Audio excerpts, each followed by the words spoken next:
Hey yogis. Well, this week I'm kind of tackling some controversial topics, some things that have honestly been brewing within me for kind of a long time. My doggy's probably going to come in and out. But that these topics have been sparked by a lawsuit that's happening within the yoga world. And gosh, it just really has me thinking on so many levels about so many things I want to share with you related to yoga and the world that we live in and the benefits of a yoga practice and the responsibility that I believe we all carry. So you may not know anything about this. You may be really watching this unfold, but it was brought to my attention through Kino McGregor, who is a very dedicated Ashtanga yogi. I've never met her, but we were both ambassadors for a brand new yoga clothing company that was actually established here in Marin. And it was a beautiful company, so aligned in all the right ways, founded and run by one woman. And so that's when I first heard her name, and again, never met her in person, but we were in this collective of women yogis supporting this brand, but the brand was also really supporting us. And we knew that we were working with someone really cool who was trying to do good things. So that's when I first came across Kino. But then, she's really built up a huge following on social media, and has videos. She started her own video platform, and she's a very, very dedicated practitioner of yoga. So she posted about this lawsuit that's happening. So there's a huge billion-dollar company called Alo Yoga, which I've personally never bought any of their items, but they're a yoga clothing company based out of LA. And they're owned by two men, entrepreneurs, who've built up this clothing line, and they have a lot of yogis they sponsor on social media. And they bought this smaller company called Cody App. So it's a little, it's not little, but it's a video app where you can practice yoga online. And they have an array of teachers, and somewhere along the line, Kino had an agreement with them and produced video content for them, as well as this other teacher named Dana Falsetti. And Alo, this big LA yoga company, bought Cody App. And this was at the end of last year. And some of the teachers that were on Cody App were not happy about this because of what the brand, I believe, Alo stands for. And if you look at their Instagram and you look at their company and all of the ambassadors that they support, the yoga teachers they support, it's a very specific image. It is ultra fit, pretty darn young, extremely able-bodied, the super flexible, capable yoga body. Probably most of them in their 20s and 30s, very young and attractive. And their clothing has a certain kind of image to it, and they don't even make large sizes or extra large. They're shooting for a very specific demographic. So I think that some teachers within the Cody app were not happy about this acquisition and felt that their values as yogis and what they're trying to do in the world was quite at odds with this other company. And this gal, Dana, who's 24, yoga teacher, posted something on her social media that was up on her Instagram stories for a short period of time, and they smacked her really fast with 2 lawsuits in 2 different states. And again, because it's all legal and people can't talk, we don't know the background before that. But, this big clothing company bought this app end of last year, and then in February, bam, this single 24-year-old yoga teacher is being sued. Now, this yoga teacher, if you go on her Instagram, I have to say, she's just so beautiful. She is out there promoting real people with real bodies doing yoga, and specifically trailblazing in the arena of fat shaming and, you know, the insanity that goes on in our culture about women's bodies and what sizes we're supposed to be and how we're supposed to look, and this ridiculous idea that your weight is a perfect reflection of your health. And I mean, she's really doing some deep, honest, introspective work on learning to love yourself no matter what, and fighting against those really mean cultural and false stereotypes. I mean, just doing beautiful work. And so here this gal is getting sued by this big, huge company. It's already bankrupting her over something she said that was up on social media for a very short period of time. So if you want to follow any of the articles, you can go to Elephant Journal. There was a live talk with Kino. So Kino's speaking out for Dana, and she's also been called for a deposition in the lawsuit. And instead of trying to talk about it, trying to come to an agreement to like solve this, you know, both Dana and Kino have said, we really just want to solve this issue. We don't want to go to court.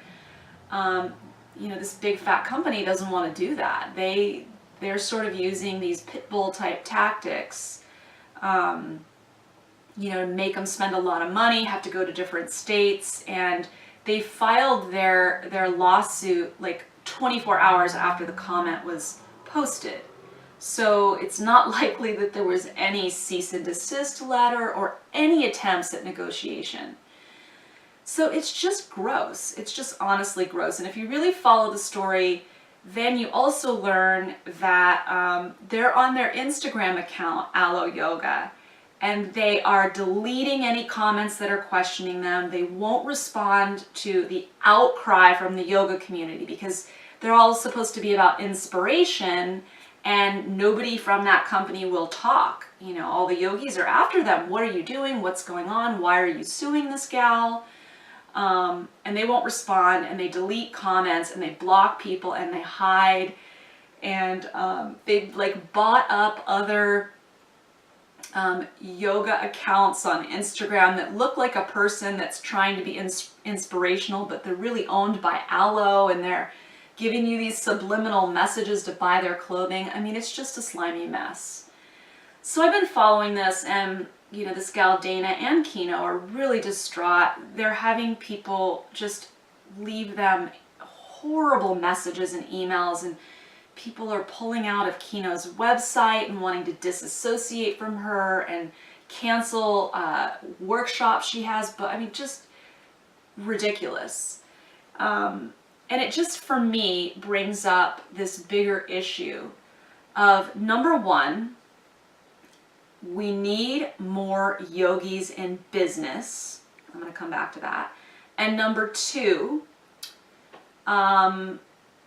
we need to be more discerning as yoga teachers and yoga students. We need to be more discerning. And number three, we have a duty.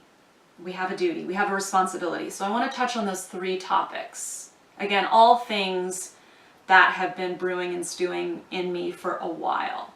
So I know it's true for myself, and I think there's probably a lot of yoga teachers out there that feel like, you know, we got into yoga for the yoga and this incredible spiritual transformation. We were seeking something deep, and this idea that it's a spiritual practice and that kind of who we are at the core are these seekers who aren't really in it for the money. And I think that's pretty darn true for a lot of us. But we have to support ourselves, and yoga has become a business. That's a fact. There is no going back. It's not going to change. Yoga is a business in this country and around the world, and it's only going to continue to increase. So how do we reconcile with that? Well, I have had to do a big 180 in my own mind about, I'm a yogi, not a business person. No, I'm a business person that cares about yoga and feels that I want to bring the core practices of yoga into my business and my business practices into my yoga, that it's actually an interconnected reciprocal relationship. So rather than being a teacher that's like, oh, I don't want to do the marketing and I don't want to do the business, I just want to do the yoga, I actually feel it's very important for myself and for the evolution of yoga that I do both. That my message gets out there into the world as someone that's very, very dedicated, not in it for superficial reasons, not in it for ego, not in it for attention. I've spent 26 years practicing, and it's a lifelong commitment for me. So I think I have something important to share, and I feel like it's my responsibility to create a beautiful, integral, and sustainable business in relationship to my passion and the yoga. And I hope that more yoga teachers take that on because we need you. The world needs you. Also, just what's happening politically and worldwide, the world needs us. And then also students that feel that they're very much identified as being yogis.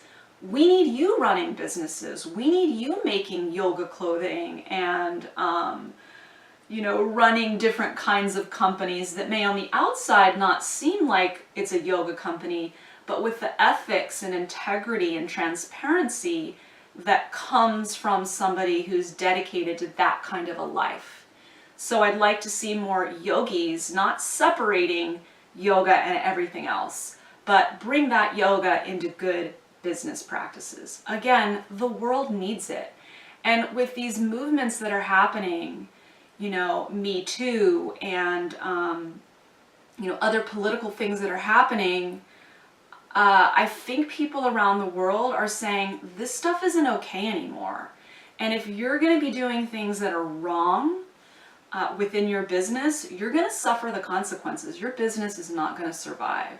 So we need this kind of integrity. We need the yogis running more businesses.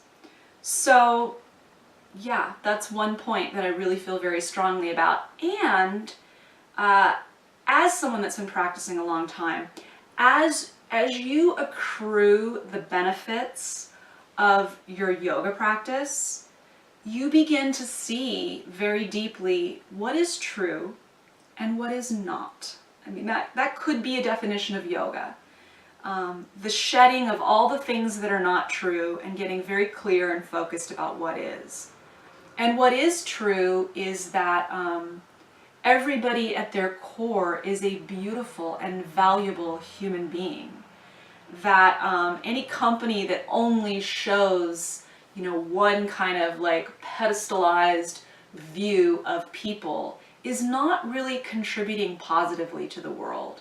We should be seeing people of all ages, all ethnicities, all sizes, all capabilities, all gender identities. I mean, the list goes on and on. Sexual orientation. The world should be open to everyone. And anybody that's been practicing, for any amount of time begins to touch that place internally that knows that truth. I mean, that is at the heart of spiritual practice. So that we should be reflecting this in our endeavors. And it looks like love, and it looks like strength, and it looks like having a strong voice and being willing to speak out, whatever it is you're against. It means being willing to stand up. It means being a good person, right? It means not just posting cool things of yourself and look what I can do, but actually doing the work. And that's going to be different for every human being. And it sort of translates me over into the duty of a yogi.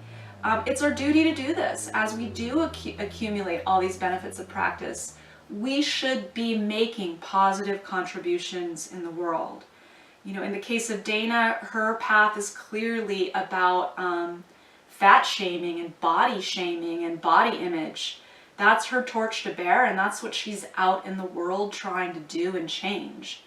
For other people, it could be, supporting other women. It could be fighting racial injustice. It could be the environment. It could be animals. It could be anything.